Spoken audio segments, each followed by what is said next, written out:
Yes, welcome to the Biz Communication Show. I'm your host, Bill Lampton, the Biz Communication Guy. Every week, helping us have a discussion with a recognized business communication professional, someone to whom communication, top-level communication, is central to their profession. By listening to them, you and I can improve our sales, our management, our teamwork, our consulting, and yes, our profits. Today, a tremendous privilege to have Dawn Echols as a repeat guest with us. She's been a terrific contributor before.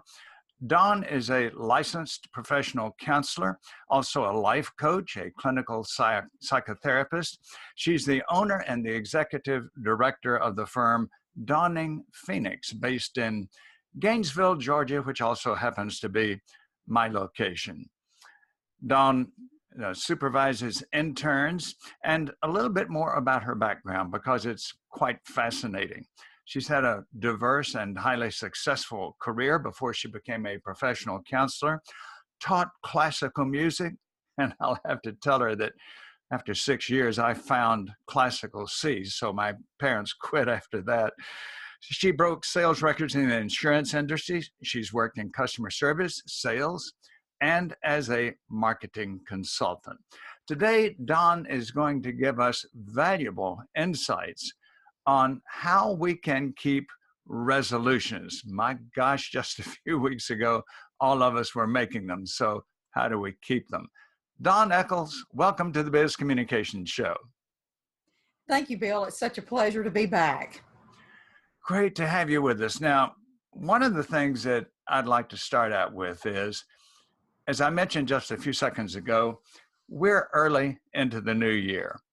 And you and I know, as our viewers and listeners know, that many, many people, sometime in December, made New Year resolutions. They might have had to do with weight. They might have had to do with exercise. They might have had to do with money. They might have had to do with behavior patterns. And yet, Dawn, you and I, and many others have observed that as well-meaning as our intentions are, sometimes, in fact, quite often, those resolutions seem unfilled. I'll give a very quick example before I ask for your comment on this. Every year that I belong to a fitness center, in early January, you can hardly find a parking place. Everybody has said, I'm going to renew my membership, or I'm going to start my membership, or I'm going to get with a trainer or engage in an exercise program. And what happens 3 weeks later? I pull up there and I've got my choice of parking places because those resolutions and those good intentions have not been kept. We're here to have you give us some insight on resolutions that we set and what gets in the way of keeping them? What are the barriers? And how can we get around those barriers? Please give us your perspective, Dawn. Yes, New Year's resolutions can start off as kind of a thought. And I think the reason people struggle with them is they fail to follow through to an actual written plan and with timeline sort of deadlines, if you will. So we have to kind of track ourselves and treat them more like goals. A resolution is a great place to start. And you want to take it beyond a resolution per se and go to a goal and sometimes what we might call an intention. Sometimes for those who take yoga or yoga instructors, they will tell a person to set an intention for their workout that day. And so it's often a word or a phrase that you focus on that helps you stay kind of narrowed down on what it is you're trying to accomplish that particular day and time period. We can do the same thing with resolutions or with goal setting. Salespeople often set goals, and they do that in kind of very incremental ways. They might have an overall reaching goal. They're given a quota by their boss, but they have to figure out a plan for actually implementing those goals. I think what's interesting here is that in many of our professions, we have people who do that for us. For example, if you're a sales representative for a company, it's very likely that you've got a sales supervisor who every week or 2 weeks is going to have a sit-down conference with you Who are the prospects you've called on? What are your results? Who's on your list to call on next? What are you going to talk with them about? So, and not just sales, but other professions. We have managers, we have supervisors. Yet on so many personal and even professional goals, it winds up, our own supervisor, our own mentor. Let's explore for a minute what you talked about, incremental goals. I was thinking before we started talking today about someone who becomes, let's say, an Olympic athlete. You and I and anybody who's with us now knows that that doesn't just happen. Many of these people start, for example, a champion skater. You and I know those people start at 6 years old, and they've got the great coaches and facilities, instruction, and incredible discipline. So that would probably be a good comparison for what we have to do with our own goal setting. Start early, stick with it, and more, right? Yes, exactly. And we don't have to start at 6 years old, although the accomplishment of great things like that Olympic. Too late for that. Too late for that. Absolutely. An Olympic champion starts young and sacrifices a great deal, including having the traits of consistency and discipline, which anyone can implement those. Classical pianists may start early and practice often for long periods with consistency and discipline. Which you know from personal experience. Absolutely. Absolutely. And I had a structure, by the way. I think sometimes our environment can do a lot, like you were saying, with our sales bosses, for instance, helping implement those or almost impose those on us. But, I had a great environment growing up as a classical pianist because I had a parent who provided that kind of a structure where it was sort of just a daily expectation. It wasn't an argument. It wasn't some forced goal. It was, when are you going to practice today? And then giving me the freedom to choose that, but having an environment set up around it that allowed me to actually implement that goal. And that's what we have to do for ourselves, is say, this is what I want to accomplish. And we can set those goals annually. We can make long-term, mid-range, and short-term goals. And so a long-term goal may be a 1 to 5 year goal. For an entrepreneur, it can be a 5-year plan. And then you've got your 2 and 1 year plans. And then you've got your quarterly goals, your monthly, and your weekly. And your analysis of an Olympic champion is a great example, or even a classical musician or a musician of any kind, is the fact that they practice daily and they have goals. And so if we're looking at trying to lose weight, work out more, or get more physical activity, sometimes just a change in the way we're perceiving what it is we're trying to accomplish, we kind of broaden our way of looking at perspectives on how to accomplish that goal. Working out is not just the gym, it's getting outside. There's a great blog that I've posted before with shared across the website, how you can interconnect with people online, and it's called Tips for Living Healthy. And she talks about getting outside and playing with your kids, doing basketball, taking them rollerblading, doing things that budgeted families have to kind of be creative if they're going to do things that don't cost money, taking them roller skating if you have the funds for that, doing things that take a walk at a park. It doesn't have to be something that costs money, and it doesn't have to be something that takes a tremendous amount of time. A doctor I know that's right here in Gainesville, Georgia, tells his patients to stretch every morning, even if it's just for 4 minutes. And he talks about starting small and incrementally building to the goal that you have, but making it doable. So one of the rules for good goal accomplishment is it doable, time limited, and with measuring regular progress. I like also what you put in there, even though you didn't use the word, but to me, make it interesting. Put variety in it. The person who does exactly the same routine exercise day after day, that can become drudgery. But I like what you say. Get out and take a walk, play with the kids, get on a softball team, get a group that you walk with, something that gets you out of the same place and the same routine. Also, I want to expand a minute on what you talked about long-range goals and intermediary goals. I'm wondering if you, in your practice have ever used the phrase critical path management, because when I spent 20 years in management, I remember my first year in management, this was one of the most important lessons I learned. And here's how critical path management works. Many of us, let's say we've got an event that we're planning for.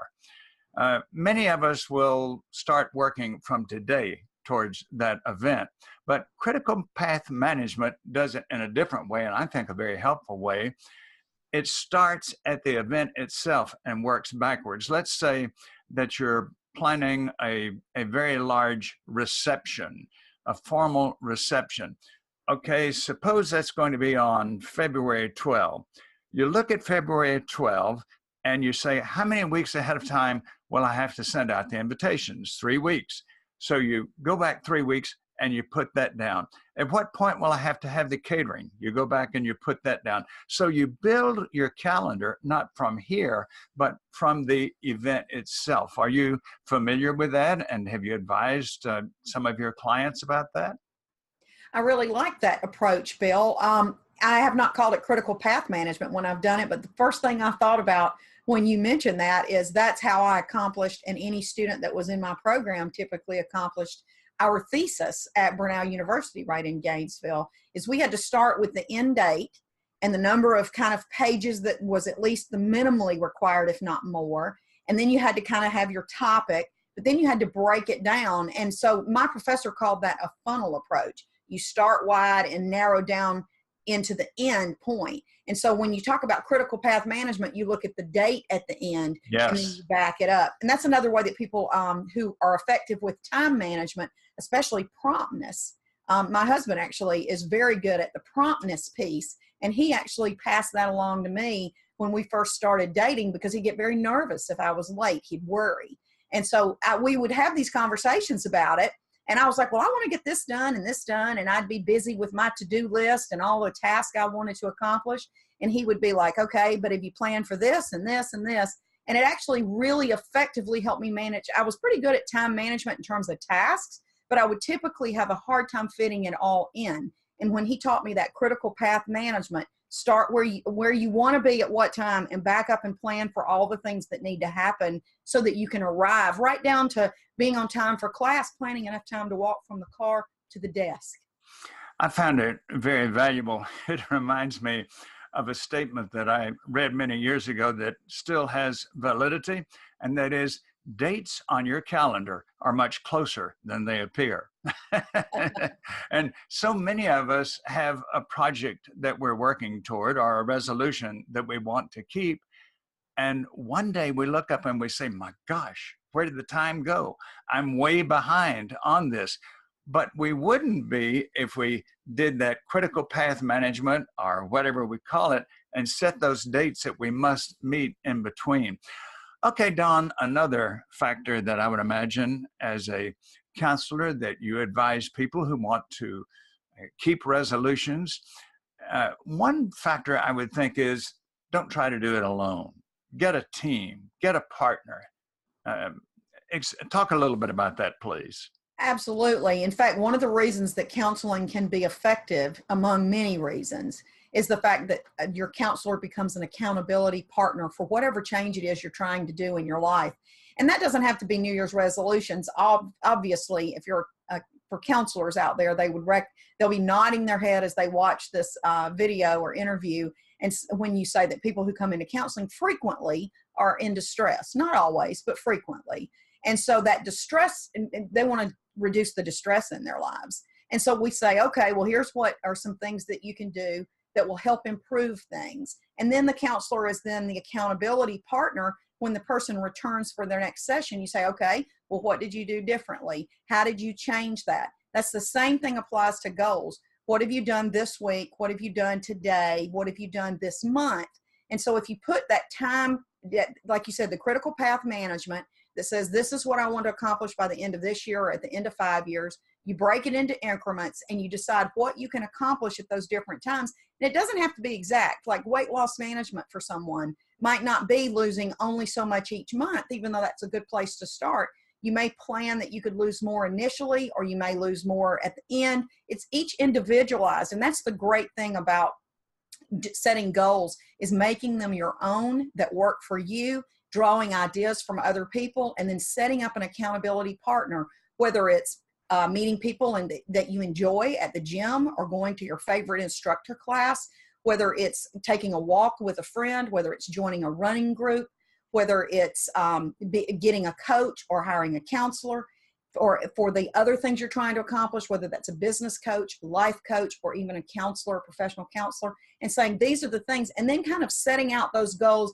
You might have a particular area of your life this year that you feel like needs focus. So you want to start with that area. And then, but you also want to keep it balanced enough to look at the other areas of your life. And that's where an accountability partner comes in really handy, because then you've got someone who's asking and who's doing it with you. It's like a tug of war game. You do much better if you have other people pulling with you. Great analogy there. I have two highly professional people, not in my industry at all, two highly professional people that I will meet with this Thursday for lunch. We do that once a month. We talk over what we've been doing, we analyze it, and in good supportive fashion, we make recommendations to each other on, well, maybe you could add this component. Maybe you could try this because I've tried it and it works. Knowing that I'm going to be with those people once a month keeps me on my toes, because while I feel I can be accountable to myself, yes, it's good to be accountable to someone else as well. Don, you mentioned time management earlier. I've got to manage the time now. And so we have only a few seconds for one more question. And that question would be, okay, we set goals. Let's say we set them at the first of the year. Mid-year, so much has changed. Maybe we've changed jobs. Maybe we've changed supervisors. Things change. Our goals change. How do you help clients adjust to that and not feel guilty over what they were not able to accomplish that they set out to do? One key word I'd say to that, Bill, is adaptability. Life, those of us who succeed, and the reason it's considered that the human race or any animal species has succeeded in even just surviving, has to do with what science calls the adaptability of the organism. So I tell people, life changes. Life is not always a fairy tale. In fact, it rarely is. And we have to just adapt to it, and then let ourselves be easy on ourselves, so to speak, and let go. We learn the most from failure, actually, as hard as it is. We do. It's kind of a standard sort of thing to know that we learn a great deal from failure. But the other piece of that is that adaptability and letting go of guilt and saying, you know what, things have changed and it's okay for me to change with it. It might be uncomfortable, which is another reason people come to counseling. Change is uncomfortable. Even good change can be stressful. It's highly documented in stress management that even positive change has a stress component. We even call it positive stress at times. It forces change in a way that's good for us. So adapting to that and saying, hey, circumstances have changed. I can change with it. How do I do that is the best way to do that. Great advice all the way through. Your comments there reminded me of one of my favorite books of all time, Who Moved My Cheese? And we do have to learn to adapt. Don Echols, what a pleasure and privilege to host you again on the Biz Communication Show. There are those who definitely will want to get in contact with you. So please share your contact information with us now. Thank you, Bill. We are located in Gainesville, Georgia. The practice is Dawning Phoenix. We have a website at dawningphoenix.com, and the telephone number to contact us directly is 678-965-9591. Thank you. And since you have shared your contact information, I'll share mine. Bill Lampton, the Biz Communication Guy. So logically, my website is B-I-Z, bizcommunicationguy.com. I invite you to visit there. Check out my services for corporations and individuals, and give me a phone call. Again, Don, super to have that great advice from you today. Any closing comments for us? Yes, thank you so much, Bill. I would encourage everyone to set your goals, to break them down to achievable marks of progress, such as a month and a week at a time, as well as daily, and to be willing to adapt as circumstances change.